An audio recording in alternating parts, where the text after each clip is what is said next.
daripada lu beli mobil bensin lagi, nanti gitu. jatuh lagi, mending mobil listrik sekalian. Jadi andai kata insentif pembelian pertama, insentif pajak kendaraan dihapus, tetap laku harusnya. Karena penghematan terbesarnya bukan dari penghematan yang pajak. Dipakai operasional hariannya akan tetap sangat jauh lebih besar dibanding mobil bensin gitu. Ya regulasi tentang mobil listriknya harus diperlonggar, salah satunya tadi insentif pajak dan seterusnya ya harus dipertahankan dong. Kalau memang Pak Presiden mau kita transform ke mobil listrik, harus pindah ke listrik, Pak. Indonesia ini soalnya kita kan di khatulistiwa. Matahari kita itu terik dan 365 hari ada terus. Jadi energi terbarukan dari surya itu sebenarnya kita sangat kaya.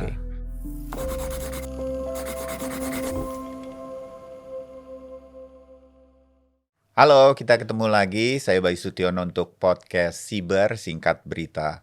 Pokoknya udah beragam topik saya menghadirkan, tapi kali ini bagi Anda, teman-teman yang menyaksikan podcast Siber, saya ingin mewakili, kalau kita sama ya, kalau kita relate gitu. Kenapa sih udah mulai banyak teman-teman kita, mungkin anggota keluarga kita, sesama anggota di keluarga dekat kita ada yang udah pakai EV, electric vehicle ya, kendaraan listrik, mobil listrik, entah motor atau terutama nih mobil gitu. Saya belum.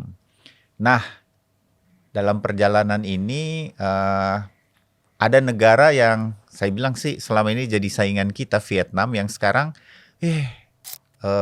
udah mengeluarkan mobil listrik. Vietnam loh, lagi mikir-mikir dan gregetan kayak gitu. Saya ngelihat konten dari, kalau lihat namanya sih orang Jawa Tulen, orang Batak Tulen. Daniel CH Tarigan itu akunnya. Follow deh akunnya. Daniel ini bicara keseharian dia yang memilih mobil listrik sekarang dia kendarai gitu.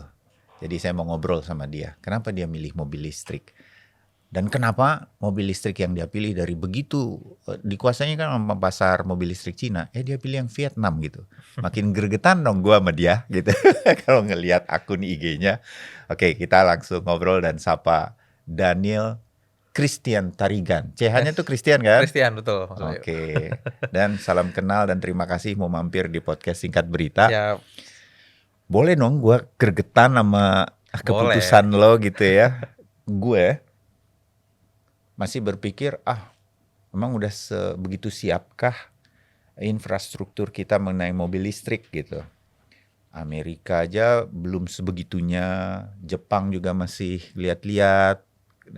Lo lebih mengamati kali ya, nanti koreksi gue dan.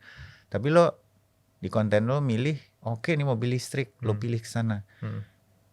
Pelan-pelan yang kita cerita, nanti ada beberapa yang gue mau tanya sebagai, kalau pilih sih mobil listrik, emang segitunya sekarang udah waktunya? Ya, kalau gue milih mobil listrik, karena kebetulan gue menggunakan sebelumnya kan Mazda ya, mobil combustion engine. Oke. Nah, mobil listrik ini kan mobil yang kalau orang beli, mereka pasti udah siap harganya jatuh, bener nggak? Iya. Karena kan udah jangan jual lagi. paling negatifnya itu mobil listrik harganya jatuh kan. Iya. Jangan dijual lagi, pakai sampai rusak. Yes. Nah, di mobil ICE, merek apa yang kalau orang beli juga nggak takut harganya jatuh? Salah satunya Mazda. Bener nggak? Iya. Mazda kan salah satu brand yang ya kalau lu beli ya udah siap dengan harga jatuh. Dia nggak akan sebagus Toyota dalam harga. Betul. Dalam konteks resale value. Nah, berarti menurut gue waktu itu orang yang akan paling pertama pindah ke mobil listrik adalah pengguna merek-merek yang tidak takut harga mobilnya jatuh dari awal. Salah satunya Mazda. Jadi kalau gue nggak jual nih Mazda sekarang, tahun depan kayaknya bakal makin jatuh lagi. Dan emang bener. Oke. Waktu itu yang paling menggemparkan dunia otomotif menurut gue bukan pelaku otomotif sih. Tapi waktu itu gue, karena di masa itu gue bener-bener kerjaan gue tiap hari posting mobil gue supaya ada yang beli. Mobil Mazda CX-3 gue ini dalam waktu 4 bulan itu harganya turun sekitar 50 juta. Yes. Jadi waktu itu masih ada yang tawar 225. Turun Terus lagi. Waktu itu gue nggak mau karena bottom gue 230. Ya sombong lah, waktu itu masih awal, karena waktu itu salesnya si Finfast itu yang nawarin gitu, ke used car gitu kan. Kalau used car aja bisa beli 225, berarti gue bisa cari dong user akhir yang 230 235 kan. 4 bulan nggak dapet, akhirnya gue lepas 180 tau nggak. Jadi hanya dalam 4 bulan mobil gue harganya turun 45 juta. Dan itu bukan harga ini ya, udah ada yang nawar. Si sales itu nggak mau di 225 nggak mau lagi. Sombong juga dia ya. Dan katanya waktu itu para penjual mobil bekas ini pada nggak mau ngambil barang, gitu. Dan emang susah banget jualnya waktu itu. Gara-garanya sebenarnya kehadirannya Atowan. Ini periodenya di bulan 8 sampai bulan 12. Itu kan Atowan diumumkan kalau nggak salah bulan 7 atau bulan 8 gitu ya. Dengan harga segitu. Nah waktu itu kan orang masih skeptis nih, termasuk gue. Mobil listrik yang sekarang banyak banget tuh emang Etowan ya di jalanan. Itu kan akan jadi the next LCGC ya kayak kalau di sini ya. Nah, gue bilang jangan-jangan nanti deliverynya bermasalah nih. Kan sering kayak gitu ya kalau mobil ya. Mundur lah. Udah SPK, delivery mundur. Ternyata kan di bulan 10-11 itu deliverynya lancar. Bahkan waktu itu gue sama istri kan sekarang tinggal di Pasuruan nih. Nah tiap bulan itu kan kita ke Jakarta. Nah ada masa di mana pas kita udah lama gak ke Jakarta, kita ke Jakarta. Loh kok ada mobil ini di mana-mana? Wah lancar nih. Waktu itu gue udah panik. Gue bilang ini karena gue udah tahu kalau ini lancar, berarti harga mobil engine, combustion engine, internal combustion engine pasti makin turun. Dan bener. Akhirnya gue jual itu tanggal 27 Desember 2025 kemarin. Bener-bener di akhir tahun gue bilang kalau gue nunggu seminggu lagi turun lagi nih. Nggak nyampe 200. Dari 225 di bulan 8 orang nawar udah siap beli, gue yang nggak mau. Di bulan 12 itu penawaran tertinggi hanya 180. Ada yang lebih rendah lagi, nawarin lebih gila lagi. Dan itu bukan di Jakarta, di Surabaya. Orang Surabaya yang beli 180. Dari situ aja kan udah. Jadi waktu itu gue udah bilang sama diri gue, ke istri gue, kita harus lepas nih barang. Karena kalau enggak nanti makin jatuh lagi harganya. Nah dari situ kita putuskan. Gimana koneksnya kemudian? Mobil listrik. Ya berarti kan daripada lu beli mobil bensin lagi, nanti jatuh lagi, mending mobil listrik sekalian. Nah waktu itu kan yang bilang mobil listrik kan harganya jatuh. Enggak, jatuh itu karena harganya masih terlalu mahal. Di seri-seri awal kan yang waktu Kona keluar harganya masih 500, 700. Gue udah bikin hitungan tuh. Kona ini kalau dimiliki Hyundai Kona kan yang pertama-pertama itu kan Ioniq gitu kan. Dengan harga segini versus mobil yang level segitu harganya cuma segini, masih nggak masuk nih. Masih nggak masuk. Tapi kalau udah tinggal 199, emang mau turun seberapa jauh lagi? Orang udah cuma 199, ya kan? Mau turun sejauh apa lagi? Tapi memang resiko pasti masih ada. Resiko mungkin nanti dia gagal apa masih ada. Tapi kebetulan gue orangnya profil resikonya memang cukup berani ya. Jadi ya sikat aja lah, ambil. Nah waktu itu memang pertimbangannya antara BYD atau Finfast. Udah cuma 2 itu. Brand lain gak masuk dalam radar gue. Gitu. Akhirnya diputuskan lah ambil Finfast VV34 itu. So far, jadi berapa lama lo punya mobil listriknya? Sekarang baru 4 bulan berarti. 4 bulan ya. Dan selalu jadi konten apa segala macam yang gue bilang, waduh, ini brand ambassador Finfast nih. Lagi mengajukan. Ya. Semoga didengar ya. Semoga didengar dan ada di sini juga mobilnya. Nanti muncul di sini. Nah, dan emang sebegitunya seperti di konten-konten lo ceritain ke gue juga ya. Gue belum tertarik beli mobil listrik dan nggak mengambil angle seperti lo itu loh, gitu. Jadi benar-benar berpikir belum kali infrastrukturnya, ini sih nanti masih gimana-gimana. Agak jauh-jauh lagi gue berpikir Jepang sama Indonesia ekonominya kan udah janjiannya lama. Jepang masih happy dengan penjualan non listriknya, lama lah mereka mau bergerak ke listrik, bla bla bla begitu. Gue nggak tahu persisnya apa enggak. memang menguntungkan buat lo mobil listrik sangat menguntungkan. Wey. Bukan menguntungkan lagi, sangat menguntungkan. Makin jadi nih VinFast nih. Di mana aja? Nggak harus VinFast lah. Secara umum mobil listrik itu sangat menguntungkan. Iya. Di mana aja menurut lo? Nomor 1 itu di biaya operasional. Ininya ya. Dan ini gue pernah dengar sih teman-teman bilang, aduh, dibanding mobil bensin, let's say ya, mobil gue 450 sampai 500 itu kan seminggu. Ya seminggu lebih dikit. Kalau mobil listrik? Bisa 1/4-nya. Wow. Apalagi kalau VinFast, ini udah ngomong brand. VinFast karena ngecasnya gratis. Sampai saat ini. Sampai nanti, tadi sih bilangnya 2028, cuman barusan tadi dibilang diperpanjang sampai 2029. Jadi nggak tahu. Malah diperpanjang. Ya, jadi kalau sejak gua dapat charger gratisnya itu, karena kan charger gratis itu butuh waktu ya, nggak beli langsung dapat. Ya. Itu tambah turun lagi. Jadi ngecas di rumah dan di SPKLU aja udah turun. Apalagi dikasih gratis. Wah, itu 3 bulan ini adalah satu iPhone bisa terhemat gara-gara pakai mobil listrik. Karena gini, Mas, lihatnya gini juga. Ini kan hukum ekonomi ya. Ketika barang substitusi itu menjadi lebih murah, kita kan lebih akan menuju ke substitusi kan. Dalam kasus gue itu kan memang rutin ke Jakarta. Kadang 2 bulan sekali, bahkan belakangan hari ini tuh sebulan 2 sampai 3 kali. Kita kasih tahu dulu ya. Daniel ini teman-teman tinggal di Pasuruan. Jawa Timur. Memilih untuk pindah ke sana dibanding Jakarta yang macet katanya. Tadi sebelum kita ngobrol nih dia udah cerita. Maka kemudian sering bolak-balik nih Jakarta. Sering bolak-balik. Selama ini gue naik bus, sleeper bus. Makanya konten gue sebelum ini kan ada juga sleeper bus kan. Sampai orang pada ngechat tanya sleeper bus, karena gue serutin itu pakai sleeper bus. Gue bahkan di Pasuruan itu gue masih ngajar di Jakarta. Pernah ada masa tinggal di Jogja dulu kan, Jogja terus Pasuruan. Itu masih ngajar di Jakarta. Jadi otomatis seminggu sekali pasti berangkat ke Jakarta naik sleeper bus. Nah, sekarang kan ngajarnya udah off karena mau persiapan S3. Jadi kan fokus di persiapan S3 nggak ngajar. Tapi tetap ke Jakarta paling sekarang tinggal sebulan sekali atau sebulan 2 kali. Nah, yang tadinya pakai sleeper bus, which is sleeper bus itu udah cukup murah loh ya.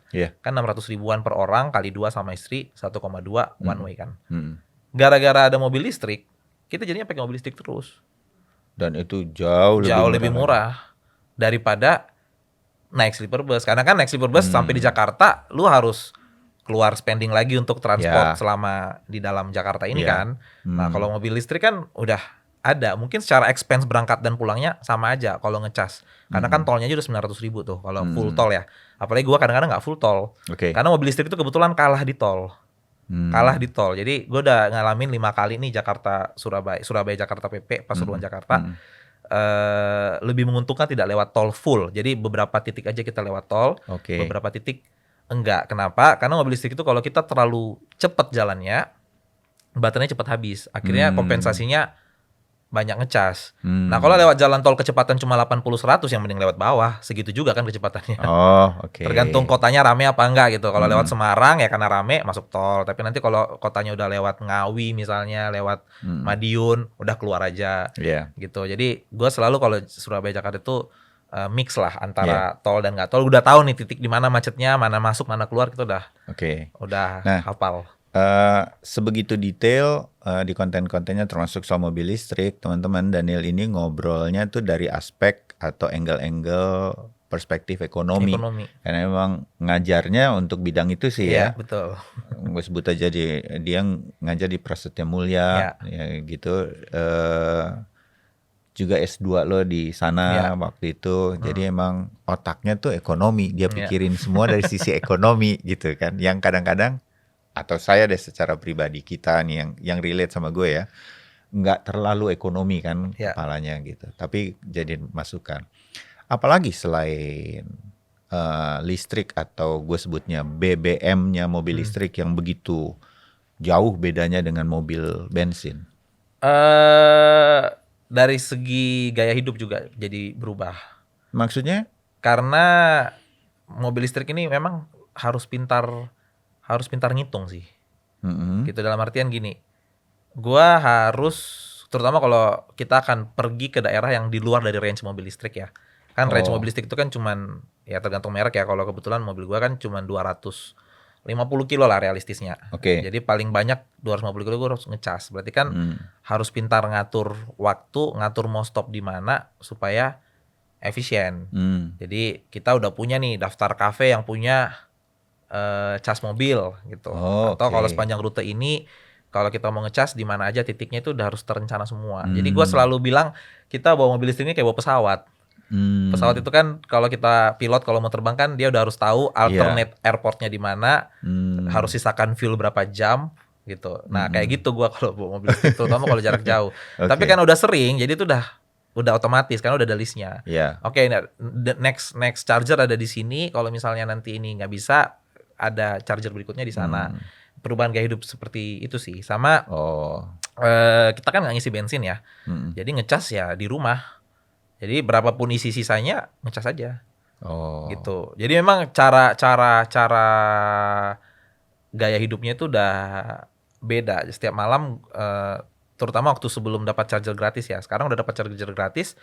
Ya kita udah tentukan nih titik charger gratis mana, dekatnya ada apa gitu. Misalnya dekat sini ada kafe, ya udah kita kerja di situ sambil ngecas. Atau ada tempat makan, kita langganan sama tempat makan itu karena kita ngecas gratis di kantor pos di dekatnya kayak gitu-gitu. Jadi perubahan-perubahan seperti itu dan memang jadi lebih punya plan kalau mau pergi apa segala macam ya. Kalau dulu waktu itu pasti ada lah pom bensin atau apa gitu. Sekarang nggak bisa seperti itu. Apalagi kalau kita mau ke daerah yang baru nih gitu. Kayak saya kemarin mau ke Malang Selatan pantai. Ini menarik karena Daniel tinggal di luar Jakarta dan orang kan banyak sampai sekarang banyak yang bilang, aduh, kalau punya mobil listrik ntar kita yang sering keluar kota mungkin berpikir di sana belum tentu ada apa dan segala macam. Dan yang tinggal di Pasuruan aja safety aja mobil listrik ya. Apalagi sekarang udah bisa ngecas di rumah. Menurutku malah seluruh Jawa ini udah aman kok, Mas. Rusak ya rusak, ganti gitu kan. Jadi andai kata insentif pembelian pertama, insentif pajak kendaraan dihapus tetap laku harusnya. Karena penghematan terbesarnya bukan dari penghematan yang dipakai operasional hariannya akan tetap sangat jauh lebih besar dibanding mobil bensin gitu ya. Gitu. Mana free maintenance-nya lagi. Gaya hidupnya. Coba deh kita bayangin gini ya, andainya kita memiliki satu parallel universe. Gitu ya, di mana di dunia itu mobil listrik duluan Ini ada. Kita masih ngomongin mobil listrik masih ya? Mobil listrik. Bukan superhero ya? Bukan. Parallel universe. Di mana mobil listrik di situ duluan ada. Baru mobil bensin. Kira-kira mana yang lebih laku? Misalnya nih kita sekarang udah pakai mobil listrik gitu ya. Mobil bensin belum pernah ada nih. Tiba-tiba muncul parallel universe memperkenalkan mobil bensin. Pertanyaannya, apakah dia lebih tenang? Enggak. Apakah dia lebih cepat? Enggak juga. Apakah dia free maintenance? Enggak juga. Bisa diisi di rumah? Enggak juga. Kamu harus ke pom bensin. Satu-satunya kelebihan dari mobil ini adalah kalau limitnya udah habis, kamu tinggal ngisi nggak sampai 5 menit bisa jalan lagi. Kira-kira lebih laku mana? Orang bisa terima nggak? Menurut saya enggak. Aneh banget. Gitu. Kenapa kalau sekarang? Kalau dibalik nggak akan laku. Gitu. Karena orang akan ngapain? Tinggal ngecas di rumah kayak kita punya handphone kan, tinggal ngecas di rumah. Jadi analogi ini kan sama seperti kita makin dimudahkan sebenarnya ya, dengan teknologi mobil listrik ini. Sama seperti dulu telepon analog berubah menjadi kita punya handphone dan segala macam. Nggak bisa direm lagi, nggak bisa ditahan.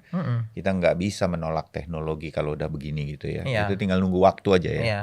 Jadi menurut saya sih sepanjang ekosistemnya mendukung ya, pemerintahnya, kebijakannya, perkembangan charger listriknya itu kan juga akan linear dong. Semakin banyak mobil listrik harus semakin banyak chargernya. BTW memang di Jakarta ini agak sulit sih ngecas mobil listrik gitu, sering penuh gitu. Jadi memang ya harus banyak ditambah di mana-mana gitu. Nanti dengan sendirinya menurut saya sih orang akan lebih milih listrik. Satu-satunya nanti orang yang mungkin tidak akan milih listrik adalah yang tinggal di apartemen, itu yang saya bilang.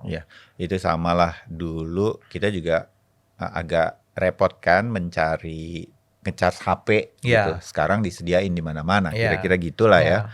Udah jadi keharusan kalau ada kafe, ada restoran, ada tempat yang untuk publik pasti ada tempat untuk ngecas HP gitu ya, kira-kira gitu. Nah, kenapa Vietnam yang Lo pilih dan lo pasti mengamati dan pasarnya kan sebenarnya Cina ya, Iya. benar nggak di Indonesia Iya, atau market leadernya dunia Cina. bahkan? Iya. Waktu itu gini, saya belajar dari kasus mobil listrik di Indonesia kan ada satu brand yang keluar ya. Nah, ketakutan terbesar kita ketika beli mobil itu kan ketika brandnya keluar. Oke. Maksudnya dia udah masuk, Terus nggak laku, berhenti, terus nggak di sini keluar. lagi gitu. Which is waktu saya pelajari, ternyata di Cina emang seperti itu.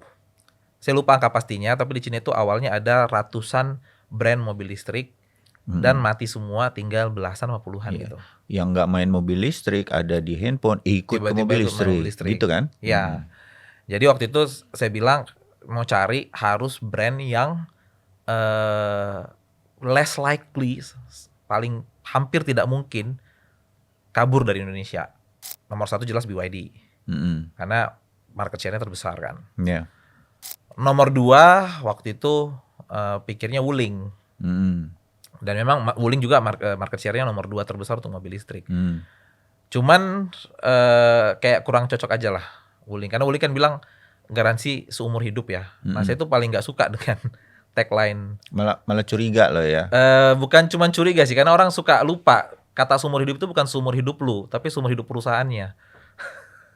Kan banyak gitu garansi seumur hidup, garansi seumur hidup. Ya. Harus kita tanya sama salesnya ya, ini seumur hidup siapa? Iya, enggak, itu nggak usah ditanya Pak, emang seperti itu. Oke. Orang suka lupa, saya tuh suka bikin konten dulu ya sih. Karena kan banyak banget tuh yang garansi seumur hidup, diskon seumur hidup dan seterusnya.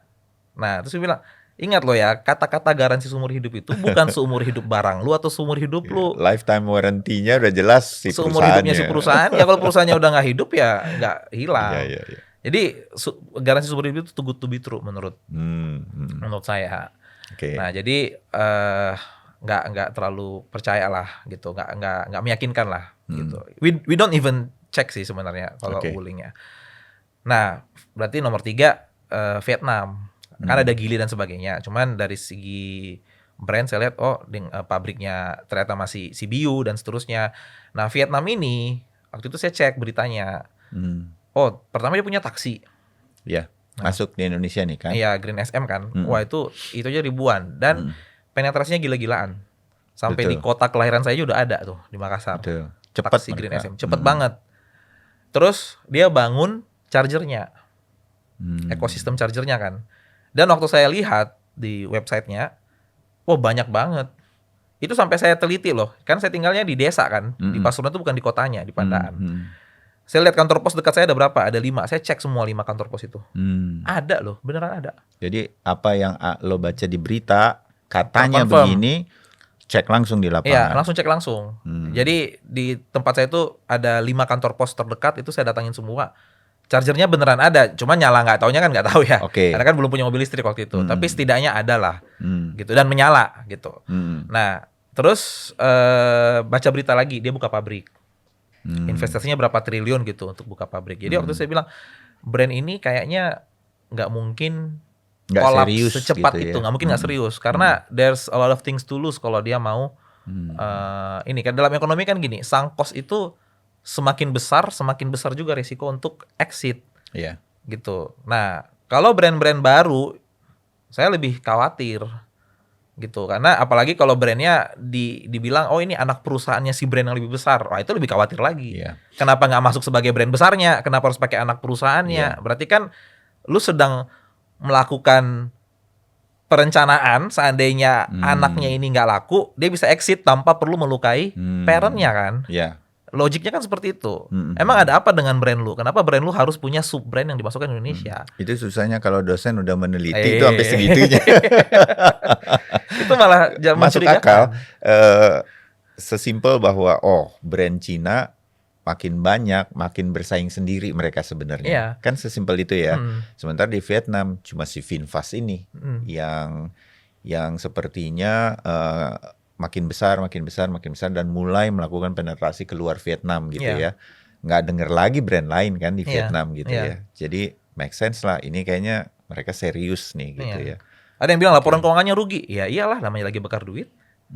Gitu. Gojek aja dari berdiri sampai sekarang kan belum profit. Betul. Tapi kan bukan berarti perusahaannya mau bangkrut. Iya. Jadi rugi dan gak rugi itu nggak bisa jadi ukuran apakah sebuah perusahaan itu akan rolling bangkrut terus atau tidak. apa enggak ya? Karena tergantung. Dia bisa survive seperti ini ya.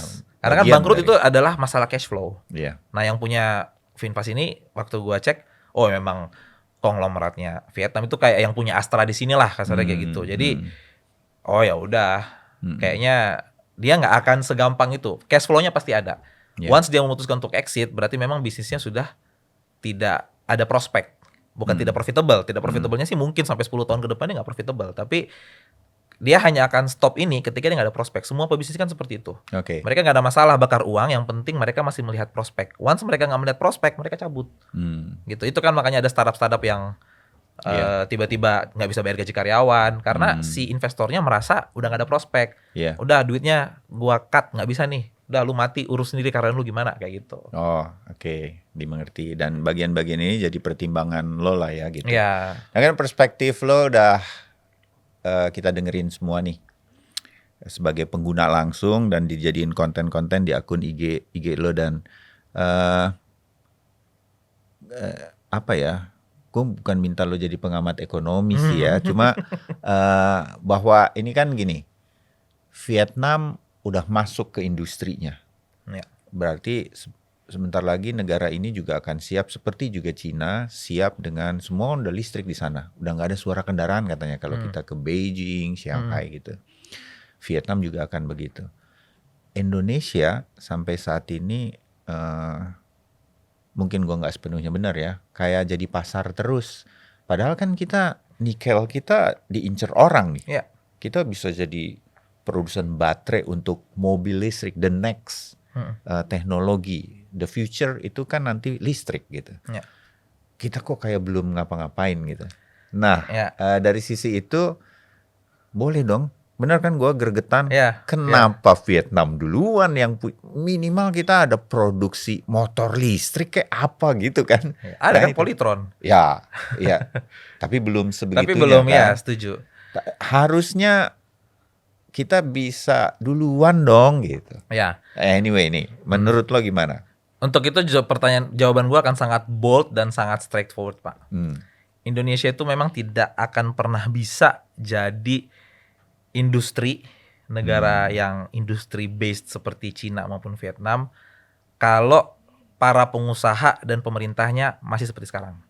Maksudnya kenapa? Coba kita perhatikan bisnisnya orang Indonesia ini, konglomeratnya semuanya adalah bisnis yang saling memakan pasarnya teman-temannya sendiri. Selalu memperebutkan market share orang-orang. Kita ambil ya contoh ya. Sebut brand nggak apa-apa ya, nanti kalau ini di sensor aja ya. Iya, nggak apa-apa. Misalnya Miniso masuk, Miniso masuk jual barang-barang lucu-lucu murah gitu. Tiba-tiba kawan lama masuk pakai brandnya sendiri, grupnya Asko kan, masuk pakai brandnya sendiri, pecahkan lagi marketnya. Tiba-tiba muncul lagi brand apa, pecahkan lagi marketnya. Strateginya Indonesia itu selalu seperti itu. Iya sih. Mulai dari apa? Mie instan, kopi gitu. Kalau ada white coffee, kita nanti ganggu muncul. Yuk gitu. Supaya dia nggak pegang sekian banyak pasarnya. Pokoknya kita ganggu aja. Jadi perlu zero sum game terus. Kita tidak pernah bisa membuat sesuatu yang dicari oleh dunia. Gitu. Itu jeleknya. Dan satu-satunya yang dicari dunia oleh kita itu cuma dua. Kalau nggak tambang, ya hasil bumi kita. Udah. Tapi bukan hasil karya industri kita. Pemerintah itu dari swastanya juga seperti itu. Mereka selalu, saya dulu pas saya buka bisnis saya startup kan, saya suka pitching ke investor-investor kan. Kalau udah investor Indonesia susah. Gojek aja deh, investornya dari mana? Dari luar kan. Semua Indonesia masuknya kan belakangan kan. Iya. Begitu udah kelihatan baru banyak. Baru masuk. Tokopedia gitu juga. Padahal itu karya anak bangsa loh. Para konglomeratnya aja nggak percaya sama karya anak bangsa sendiri, karena mereka nggak memikirkan, nggak punya keberadaan dan orientasi dengan model seperti itu. Jadi selalu gimana pecah market. Itu yang saya selalu bilang ke mahasiswa saya juga. Kamu bisnis di sini tuh zero sum game.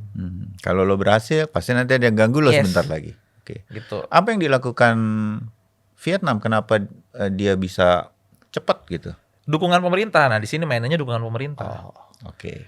Teman-teman saya yang di startup, ketakutan, terutama kalau mereka didanai oleh APBN, bukan APBN, sorry, BUMN.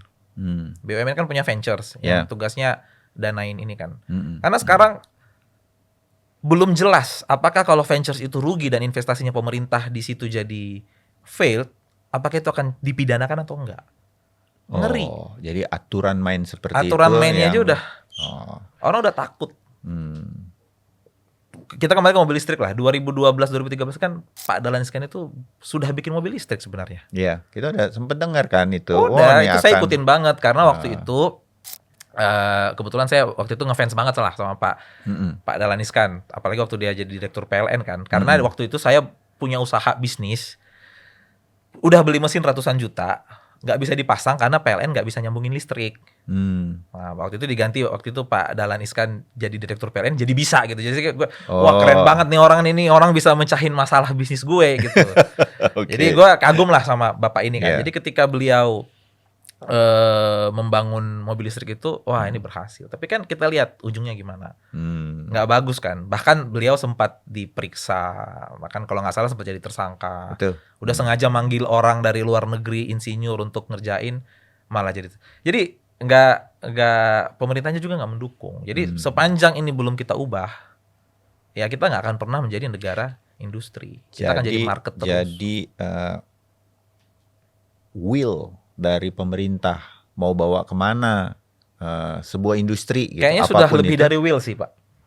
Oke. Actionnya ya. Iya, karena kalau cuma will susah. Harus ada actionnya. Paling nggak itu yang harus kita lihat. Itu pasti si VinFast didukung penuh sama pemerintah di Vietnam. Ya. Dibantu sampai kemudian dia bisa sampai sejauh itu. Kita kan tahu Vietnam itu negara seperti apa kan. Nggak demokratis banget juga gitu. Bahkan orang bilang militernya masih kuat bla bla bla. Kayak Orde Baru dulu kita sebenarnya. Tapi itulah yang membuat mereka sekarang bisa mendahului kita. Saya bilang begitu deh ya. Ekonominya kita dinaikin, pajaknya di sana diturunin. Kan itu kok bisa begitu kita bilang. Kita kaget-kaget sama Vietnam. Hal-hal semacam itulah yang dilakukan ya. Tapi Pak Prabowo kan udah sebut tuh hal-hal bahwa nanti akan ke sana mobil listrik apa segala macam. Sebagai orang yang udah merasakan bahwa mobil listrik itu akan memang menjadi future kita atau apa segala macam. Apa aja yang harus, kalau boleh nih kita didengerin mungkin sama orang pemerintah dan mungkin sampai ke pemerintah, apa yang harus dilakukan oleh pemerintah dong supaya lebih cepat nih ke sana, supaya orang yang masih sangsi dengan mobil listriknya kayak gimana infrastrukturnya, gue jadi lebih yakin nggak hanya dari aspek ekonomi seperti lo lah Dan. Kalau konsepnya adalah penetrasi mobil listrik ya misalnya itu bukan jadi industrinya ya, berarti ya regulasi tentang mobil listriknya harus diperlonggar. Salah satunya tadi insentif pajak dan seterusnya ya harus dipertahankan dong. Kalau memang Pak Presiden mau kita transform ke mobil listrik, gitu kan. Nggak apa-apa deh kita jadi pasar, tapi kita pasar yang mumpuni gitu ya. Yang kedua, mobil ICE-nya yang jadi masalah. Karena mobil ICE-nya itu kan udah ada, mau diapain? Kalau kemarin kan bahasanya Pak Presiden kan konversi. Nah itu gue penasaran juga tuh, ini masuk Pak Presiden konversi. Gimana ini artinya mobil ICE diganti mesinnya jadi listrik. Atau gimana? Kan bisa juga kan? Atau mobil listrik, mobil ICE-nya dibuang gitu. Ini kan dalam ekonomi kan selalu akan jadi masalah ini. Karena ketika demand-nya turun, barangnya ada, orang nggak mau lepas. Misalnya nih, udah banyak banget nih yang punya mau mobil listrik, tapi nggak ada lagi yang membeli mobil ICE-nya.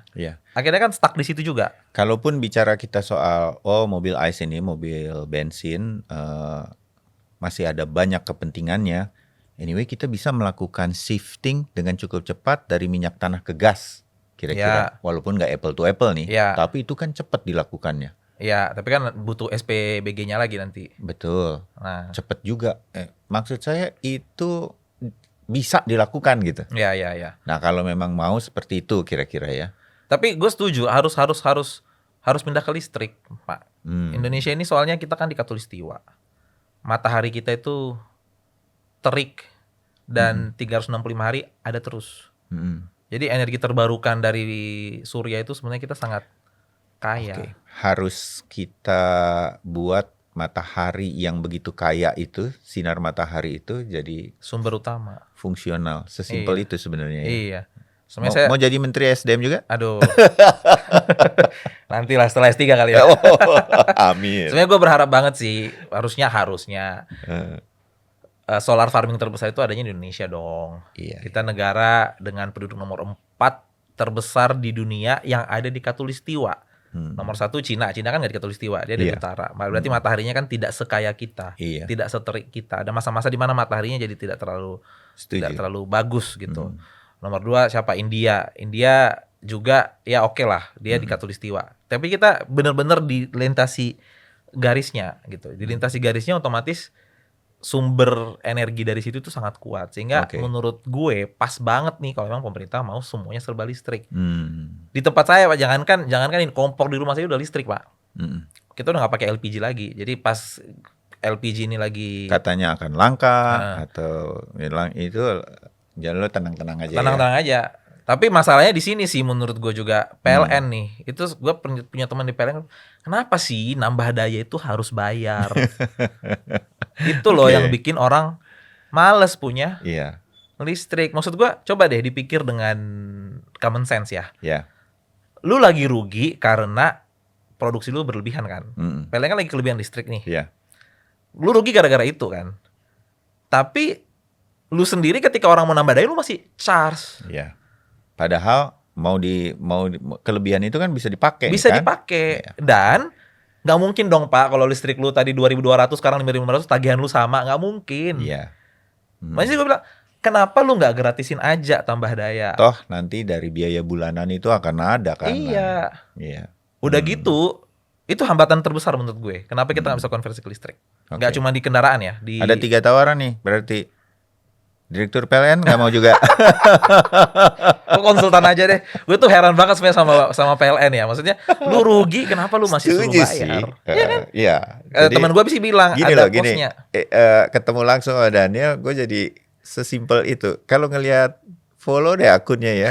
Simple-simple yang dia bicarakan, dan menurut gue pribadi ya, dan ada benernya gitu. Makanya saya undang nih dia ke podcast Singkat Berita, dan bener ngobrol sama Daniel tuh sesimpel itu.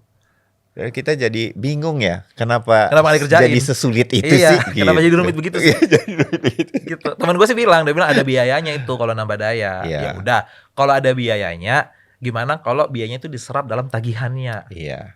Oh nggak bisa, regulasinya nggak memungkinkan. Nah, itu berarti kan masalahnya regulasi. Iya. Yang sebenarnya bisa diatur. Bisa diatur, cuman Iya. memang benar itu bukan domainnya PLN. Itu kan domainnya pemerintah dan legislatif. Nah, Iya. oh itu setuju. Berarti kan sekarang bottleneck-nya di mana? Di pemerintah kan? Iya. Atau di legislatif? Pertanyaan-pertanyaan seperti kenapa pemerintah yang harusnya gampang jadi susah atau apa? Bagaimana kemudian apa yang harus diusulkan sama PLN? Terus kan mana? Jangan-jangan kan selalu pakai jangan-jangan ada kepentingan ini itu dengan itu segala macam. Harusnya itu kan semua bisa selesai. Iya. Gitu ya. Kayak gue nih Pak ya, bisnis Iya. laundry. Mm-mm. Bisnis laundry itu sangat tergantung sama gas. Mm-mm. Nah, karena mesin pengering kan pakai gas. Iya. Simple loh kalau mau konversi ke listrik, bisa. Mm-mm. Cuman kalau kita mau ganti jadi listrik, kita butuh listriknya 50.000 watt. Mm. 50.000 watt itu butuh dana berapa puluh juta lagi. Mm. Nah, coba deh mudahkan nih para pengusaha-pengusaha laundry itu misalnya yang pakai gas banyak. Mm. Konversi ke listrik, gratiskan tambah listriknya. Pasti akan berkontribusinya ketika ada biaya-biaya bulanan itu udah pasti masuk lagi. Iya, tuh. masuk ke PLN. Konsumsi gasnya akan berkurang. Gasnya bisa difokuskan kepada para rumah tangga yang Ya, membutuhkan. UMKM yang sekarang kesulitan 3 kilo katanya nih Yes. kan. Ya, Atau kalau mau rumah tangga miskin yang 900 watt. Oke, kasihkan listrik 2.000 atau 3.500 watt dan kasih kompor listrik. ya, Kompor listrik itu nyaman banget loh Pak. ya. Nggak ada risiko meledak Mm-mm. gitu. Tinggal berarti nanti kan isunya masalah instalasi kan. Ya, Instalasinya harus proper nih karena listriknya listrik besar. Itu kan sebenarnya bisa dikerjain. ya. Bisa dipandu lah. Bisa dipandu, masyarakat. bisa dikerjain sama pemerintah. Yang gue bingung, Itu bukan hal yang sulit loh buat dikerjain Pak Presiden. Iya. Sebenarnya kalau memang mau konversi ke listrik, bikin aja dulu semua rakyat kita udah terbiasa menggunakan listrik. Iya. Gitu. Jadi dari obrolan nyantai-nyantai kita ini, dari gue penasaran Daniel pakai mobil listrik segitunya, kenapa sih? Udah tahu kita apa segala macam, sampai ke listrik itu harusnya gue garis bawahi ya, Dan. Itu harus jadi energi yang harusnya kita kuasai. Negara kita disebutnya kan Katulistiwa, ya kan? Sinar matahari harus jadi salah satu sumber daya ke depan kita, dan itu bisa dikonversi jadi listrik yang akan jadi masa depan teknologi dunia, energi dunia. Menarik, Dan. Sayang walaupun kita nggak terlalu dibatasi waktu, tapi usul-usul lo itu terlalu ironis untuk kita. Kadang-kadang iya juga gitu. Tapi banyak masalah yang solusinya simpel. Entah kenapa begitu jadi di pemerintah dia jadinya ribet gitu. Tanpa bermaksud gimana-gimana, tapi mudah-mudahan ini jadi masukan kan ya. Iya, tapi gue nggak nyalain pemerintah lo ya. Iya, karena setuju. Para birokrat kita ini kan selalu terkendala dengan regulasi kan. Setiap kali gue tanya sama kenapa lu nggak bikin gini, kenapa lu nggak bikin regulasi. Kayak kemarin Kang Deddy Mulyadi bikin aturan perpanjang STNK nggak perlu pakai KTP kan. Itu kan udah dari dulu gue bilang. Iya. Gitu. Butuh political will karena nggak mungkin orang di bawahnya yang memutuskan. Harus melakukannya. Harus memang yang punya power dalam hal ini dalam kasus Jawa Barat. Ya KDM yang gubernur yang memutuskan oke, nggak perlu KTP, karena maksud gua nggak masuk akal gitu loh. Kita ini pengen nyetor ke pemerintah mau bayar pajak tapi dipersulit karena katanya nggak sesuai nama. Kalau gitu gratiskan balik nama. Kenapa orang nggak mau balik nama? Karena balik nama mahal. Kalau lu mau pajaknya ke daerah lu, misalnya gua plat B dipakainya di Pasuruan misalnya, sebenarnya kan ibarat kata kalau ini mobil bensin ya, buang asapnya di sana, pajaknya lari ke mana gitu kan. Ya kalau gitu lu gratisin dong balik nama. Kenapa balik nama harus dibayar? Sehingga nggak terjadi lagi tuh yang tadi dikhawatirkan. Iya, gitu. Sama kayak harga mobil. Harga mobil kalau di daerah mahal banget. Kenapa orang sekarang berlomba-lomba beli mobil plat B? Karena harganya bisa selisih 20 juta. Betul. Padahal pengirimannya nggak nyampe segitu. Kalau dibilang karena pengiriman nggak mungkin. Ternyata pajaknya lebih mahal, apanya lebih mahal ya. Itu hal-hal yang kayak why, kenapa harus dibikin seperti itu? Nah itu banyak banget di negara kita, dan itu kita nggak bisa pure salahkan ke birokrat kita. Ini memang political will-nya harus dari pejabat politiknya, yaitu ya wali kota, gubernur, presiden. Dan tetap bersyukur secara pribadi kemudian ada gubernur-gubernur yang kemudian menerobos hal-hal tersebut, ya kan? Dan kita tunggu lagi tuh kepala-kepala daerah yang berani melakukan terobosan seperti itu. Karena emang udah seharusnya itu mudah-mudah aja kok gitu ya. Itu bukan hal yang sulit. Dan mempermudah banyak hal sebenarnya. Oke. Dan kita ketemu lagi ya. Mudah-mudahan kalau pas lagi di Jakarta lagi kasih kabar. Mudah-mudahan kita bisa, sebelum nanti kita doakan S3-nya, tapi bentar lagi jauh. Online ya. Kalau ini dia akan Danielnya akan belajar di Kanada. Sukses lah pokoknya untuk S3-nya. Sip. Dan kalau boleh berpesan, kembalilah dan berikan sesuatu buat Indonesia lagi. Paling nggak minimal dari Kanada nanti tetap kontennya jalan terus untuk Indonesia. Siap. Ya nggak? Gitu. Makasih ya sekali lagi ya sudah hadir di podcast Singkat Berita, berbagi pikiran yang selama ini kita cuma lihat kontennya. Segamblang itulah seorang Daniel itu memang menghadirkan akun-akunnya di Instagram. Thank you. Thank you. Buat gue pribadi dan tim Singkat Berita mencerahkan. Semoga akunnya jalan terus di tengah kesibukan S3 dan lain-lainnya. Dan ketemu lagi sekali lagi. Siap. Ya. Udah ya, kita ngobrol mobil listriknya. Walaupun saya nggak bisa sekarang karena belum ada duitnya ya. Tapi oke, mobil listrik. Setelah ketemu sama Daniel Tarigan ini, mudah-mudahan menjadi salah satu yang kemudian harus kita pikirkan bersama. Buat pemerintah, mudah-mudahan ini jadi masukan. Kita ketemu lagi di topik yang lain dengan narasumber yang lain. Saya Bayu Sutiono. Salam.